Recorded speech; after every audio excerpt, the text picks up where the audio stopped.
Welcome to Buffalo Camp Day Recap. I'm Thad Brown along with Carl Jones in today for day 3 of Bills Camp here at St. John Fisher. Still no pads, still no shoulder pads at all, just going in what Carl calls pajamas, the old Division I football expert here.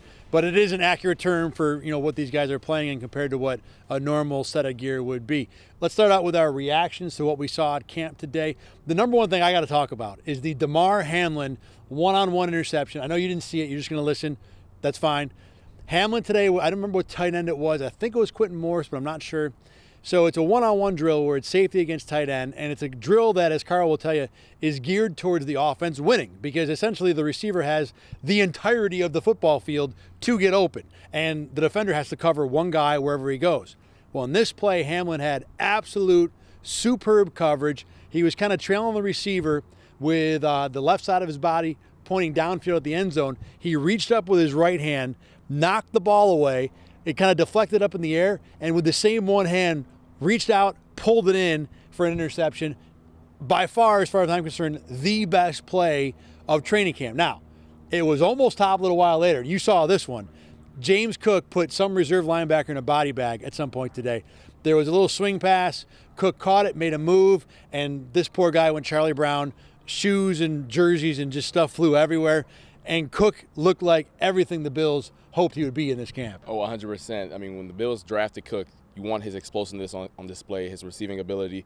And, man, on that play right there, that's what they wanted.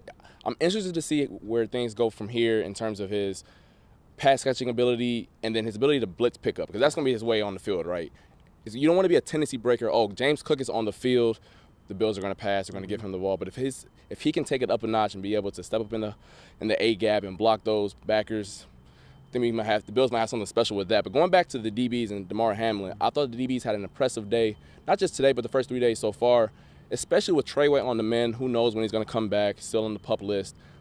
It was a bunch of guys up and down the depth chart. Tim Harris had a couple PBUs today. Nick McLeod had 2 interceptions yesterday. Kyrie Elam had a better day today. I wouldn't say it was an A+ or anything superb, but he had a couple plays against Stephon Diggs where I thought, okay, that's the guy that the Bills drafted. That's who they wanted. So that stood out to me. You're going against an offense like the Bills who can be explosive, and we expect them to put up a ton of points this year. That stood out to me, and I'm like, okay, maybe they have a couple guys that can hold things steady while Trey White is still recovering. And I thought today that was a step in the right direction for sure. Yeah, with Elam, it's definitely the first 2 days. I was talking to someone on Twitter about this yesterday. He really hadn't shown up at all. He'd been borderline invisible. Today was not that. Today there were plays made. He looked like a guy that at least belonged on the same field with the rest of the starters. A couple of things from camp for me today. Number one, the offense still continues to kind of look shaky at best. Josh Allen was not very good today. O.J. Howard had a drop on a ball. I thought he should have caught over the middle. Again, defender in there making a play, but something you want him to hold on to. Dawson Knox had another one today where he kind of lost a battle. There was a throw where Josh Allen improvised pretty well. He's directing traffic downfield. Gabriel Davis was well covered by Dane Jackson, but one of those underneath throws where the receiver can see it, the D-back can't. Davis makes the adjustment, and then he drops the ball. And it's not just the receivers. This offense for 3 straight days has not looked like the offense we think it should be. Now, I'm not going to have any concern. It's the Bills' offense. But 3 days in is at least a little bit eye-opening. Yeah, that's definitely a valid point. New OC, the slot position is changing up a little bit. Got a bunch of younger guys, Khalil Shakir, I know James Cook. Those guys don't have big impressions on the offense. But, O.J. Howard's been in this league a little bit. Gabe Davis is going into his 4th year. Josh Allen had a rough day, yesterday. So you expect these guys at some point to flip the switch, and start playing like themselves. And speaking of Gabe Davis, I thought that was – Sean McDermott spoke before practice today, and he gave a soundbite that stood out to me. Sean McDermott doesn't really give you much. Yes. But he talked about Gabe Davis' ascension to being the number 2 receiver. I know everyone in the fantasy football world, and Bills Mafia included, believes that Gabe Davis can take that next step. And based off what he did in his last game out, he put up Madden numbers, and we're like, okay, he's legit, right? But McDermott tempered the expectations a little bit. He said that his ascension into that number 2 spot remains to be seen.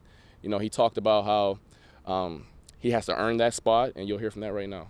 As far as his ascent into that number 2 spot or whatever, I think that that still remains to be seen. I mean, that's a little bit of a different deal there, and people know, opponents know, there's a little bit of a different focus on that spot as opposed to the 3 or 4 spot from time to time. So do I think he can do it? I absolutely do. Full confidence in Gabe Davis, but he knows he's got to earn that spot.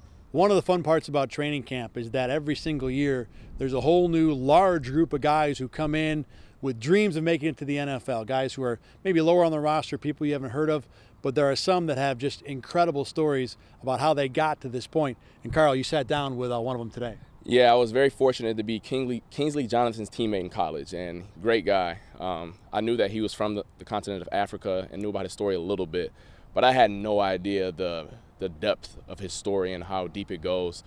Great guy. I mean, it's going to be a long shot to make the roster, but we talked about it a little bit. You know, P-Squad may be a viable route for him, but his story and how he got to the United States at the age of 15, and that wasn't the hardest part. It was when he got here and some things that went haywire for him. You guys will love this story. A great guy. He's easy to root for, and it was a story that I'm sure you guys will enjoy. Kingsley Jonathan's family is back in Lagos, Nigeria, cheering him on as he tries to make the Bills roster, even if they aren't familiar with the NFL. Family back home, they don't understand the magnitude of it, so I try to explain to them as much as I could, but they were excited. Jonathan says that he was a good basketball player in his youth, so as a result, his parents felt that he would be better off taking his skills to the United States. But that meant at 15 years old, he would be leaving his family behind. It was pretty tough, but I had one goal in mind, you know, just to make it to the NBA then. But everything went left once he arrived on American soil. The host family that took Jonathan in was alleged to be a part of an FBI human trafficking scheme. We were sharing a room, me and like 6 other guys from different countries. All we did was play AAU basketball, do chores. We did a lot of stuff except going to school. Yes, Jonathan's first year in the U.S., he didn't go to school. However, one of his friend's parents saw the situation that he was in and decided to adopt him. From there, he found the game of football, the American version. I didn't know what football was till I got here. It was just a sport. I just went around and just hitting people, line back up, running around, hit somebody, line back up. I don't know what I was doing. I was just running around. So now Kingsley hasn't seen his family since leaving Nigeria in 2015, and they've never seen him play football. In fact, they had to buy an iPhone just to be able to see his face. He says his parents are why he keeps going, and he's motivated to one day repay them. This is because of them and the sacrifices they've made. I'm here because of them, and I hope I can just keep making them proud. You know? Just a remarkable story, and every time I get to sit down with Kingsley, I learn something new, and he's a fun guy. But I thought what was very interesting, we talked about it off air a little bit. When he first got to the States, and even during his time at Syracuse, he would watch a bunch of defensive ends and the guys that he would like to model his game after. And one of them was none other than Von Miller. And now he's, you know, in defensive meetings with him and on the field with him, and learning from a guy like that, he says, has been everything he's hoped for and more. You know, he's picking up every little thing that he can get from him. And so I just thought that nugget right there didn't make it into the package, but man, shout out to that relationship right there, because that's definitely cool, and you always dream of that. And you don't appreciate that as much as probably we should, as you know, you and I are in the media, but we're also football fans. That's how we started, you know, and getting the opportunity to, even if, you know, Kingsley's only here for this month, you know, or maybe a little bit after that, you get an experience to rub elbows with a guy that you've looked up to your whole life. It's got to be a fantastic opportunity. Speaking of opportunities, there are a few guys on this Bills team. They're going to have one coming up soon, coming up to the end of their contract. Devin Singletary, guys like Dawson Knox. Well, Sean McDermott today talked about how difficult it can be that first time in the NFL when the business side kind of rears its ugly head and takes over and becomes a big part of your life. It's a little bit of a different deal. That's where our player development team does a great job in meeting the players where they're at in their career. We have programming where guys coming out of year one, okay, what does it look like? What challenges are there? Some of the landmines that could be there that you don't know are there. Coming out of year 2, coming out of year 3, going into your contract year, so on and so forth. So we try and meet the players where they are in their career or just day to day, and this is something that we always have to be aware of. Obviously, the contract talk will take up a lot of space, certainly this year and into the next offseason, no matter what the Bills decide to do with all those guys who are up after this year. Now, with the Bills in their secondary, guy like Micah Hyde, who has been there for a long time, along with Jordan Poyer. I mean, this secondary really, Carl, you know, last season came in almost entirely intact, essentially intact. You had Levi Wallace and Trey White and Taron Johnson and the 2 safeties. This year, no matter who it is, there's going to be at least one new guy being plugged into the other corner spot, probably first-round pick Kaiir Elam, which, you know, makes it a little tougher. If Dane Jackson has the job, he's at least been here. He's done the job a little bit. Elam being so new, how hard is it to make a guy like that, you know, a functioning part of that secondary without that unit missing a beat? It's not just his skill set on his own. It's the communication aspect of the entire secondary. It's the relationships that you know on this specific formation and this call, I have that trust that the guy behind me has my back. And with a rookie up there, maybe Poyer or Hyde want to lean his way a little bit more often in some of those situations. So with a guy like that who's new and hasn't been around as long, not just the fact he's been a rookie, but he's not in this system. You know, those ins and outs where it was understood doesn't need to be explained, so to speak, a lot of those times in that secondary. So that's an interesting bit where if Hyde and Elam are able to, you know, pick up those reps, because White's not here. He's not stealing these reps away from those guys. So he's kind of thrown into the fire a little bit of, you know, you're going to have to pick this up because we're going to need you come week 1 regardless if White's there or not.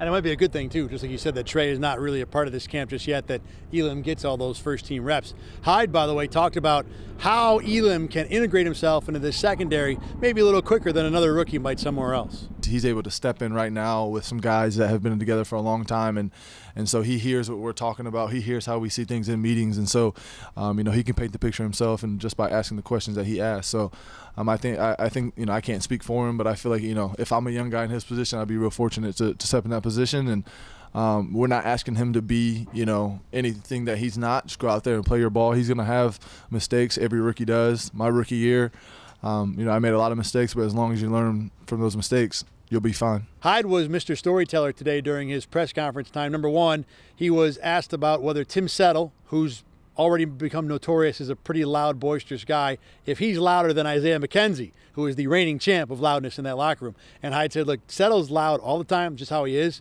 McKenzie does a better job of knowing when to press Hyde's buttons and being annoying with it. So I think advantage McKenzie overall, and certainly in the annoying department. The other story that Hyde talked about today, turkey burgers popped up again. This is the story that just will not go away this camp somehow.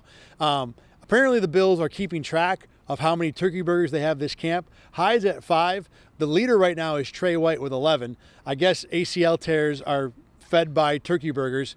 I mean, I don't know if that works, Carl, but Trey's going to go with it. So over the past year or so, I've been trying to dial back on my red meat intake. Yeah. And turkey burgers, and you know what? Turkey burgers, they're becoming a constant for me. Like, once a week, I need some. Yeah. But unfortunately, I haven't gotten to Pittsburgh St. John Fisher turkey burgers yet. So you know what, Trey White, it's 11-0 right now, but based off my love for turkey burgers, I might catch up to you by the end of the month. I'll let you know or not on that. We did have turkey burgers yesterday in the media dining area, and they do have a take-home container. So we'll have to coordinate. If we get through camp, you haven't had any, me and AJ will hook you up whatever day we find them. One other story I want to share from today, and a little entirely different tone, actually. So, as usual, Josh Allen was signing autographs post-camp, and Josh has done a really good job of trying to get every single kid. Well, today, I saw Josh Allen take off his cleats and give them to a couple kids. And I asked the kids, you know, did you guys ask for the cleats? Did anything special happen? Like, no, he just gave them to us.